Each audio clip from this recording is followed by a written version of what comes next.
Okay, folks, that Russian space probe going to Phobos never made it into orbit, never fired its secondary booster, so if they can't get this fixed in the next couple of days, they're either going to have to blow it out of the sky or let it fall to Earth with all the toxic fuel that it's got on it.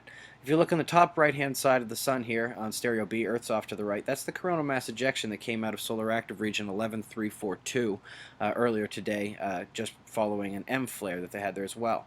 You can see here, Earth also off to the right, you can see a coronal mass ejection coming out of the southern hemisphere before the big one coming out of the top.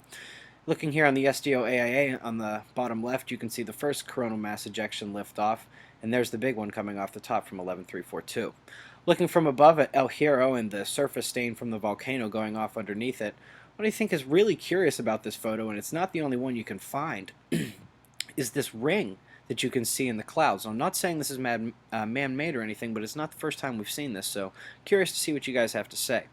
We had a pretty big aftershock in Turkey today, and some buildings collapsed.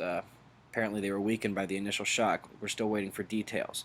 Two nuclear events in the United States today, one in Michigan and one in Idaho, where some workers were actually contaminated with plutonium, and some others were exposed. In Alaska, they're really bearing, in the Bering Sea, they're really buckling down for this storm that's coming, and there were some earthquakes under the Katla volcano, and remember folks, that's a big one. Smoke ring would go all the way around the world. Really hope that one doesn't go off. Looking up for a HARP update here, we can look on the total electron content, and you can see we're way above normal, which is between 20 and 25 on this chart. Even yesterday, where we didn't go as high as predicted, we were still way above normal.